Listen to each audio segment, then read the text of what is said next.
Standard 3rd, subject Gujarati, chapter 4, exercise 10, 11 and 12. આજે આપણે જોઈએ તો એમાં તમને 10 નંબર પર આપેલું છે વાંચો.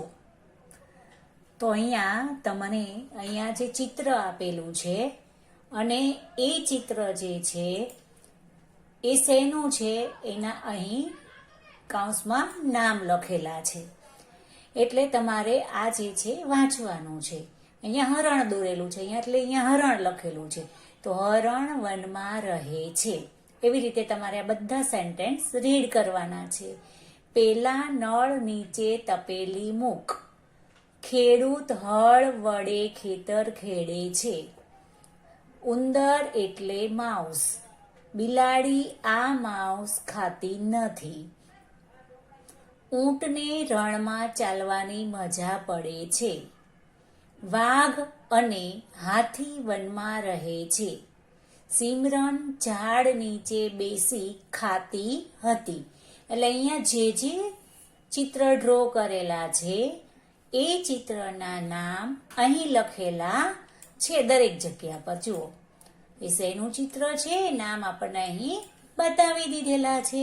હવે આ જે નામ છે એ બધા નામ આપણે લખવાના છે. તો ક્યાં લખીશું? ચલો જોઈએ. તો અહીંયા આપેલું છે 11 નંબરનું એક્સરસાઇઝ જે છે ત્યાં કે ચિત્ર સાથે કૌંસમાં આપેલા શબ્દો લખો. એટલે જે કૌંસમાં શબ્દો આપ્યા હતા ને એ અહીંયા લખવાના છે. એક એક્ઝામ્પલ આપણને આપેલું છે કે હરણ.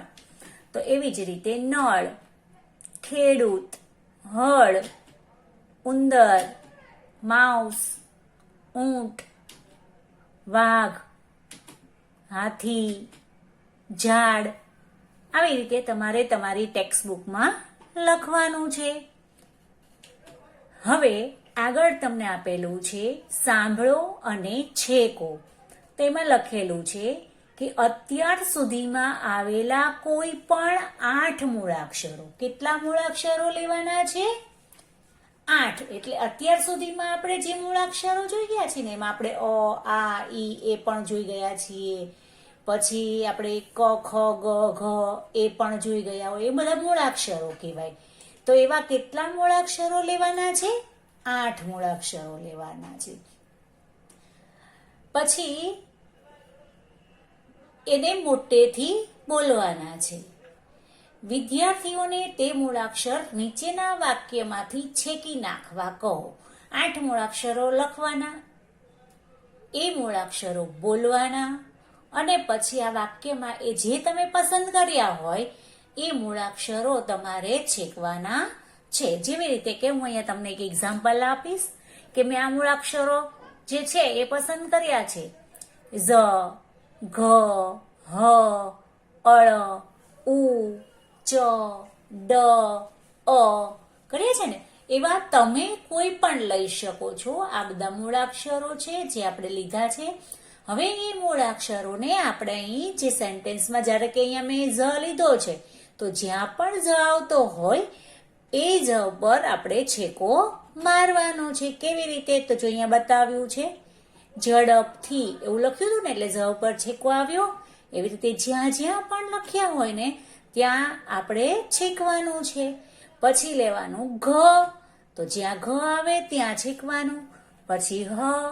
તો જ્યાં જ્યાં પણ હ આવતા હોય એના ઉપર આપણે છેકો મારવાનો છે. આવી રીતે એમાં તમે તમારી પસંદગીના મૂળાક્ષરો પણ તમે લઈ શકો છો.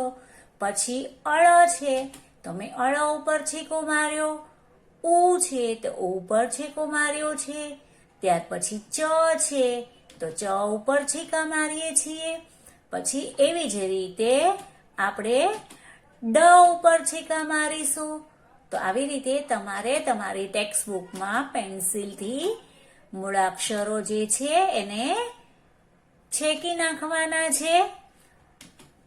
પછી અ જે છે એને પણ આપણે આવી રીતે છેકીશું. Okay, thank you.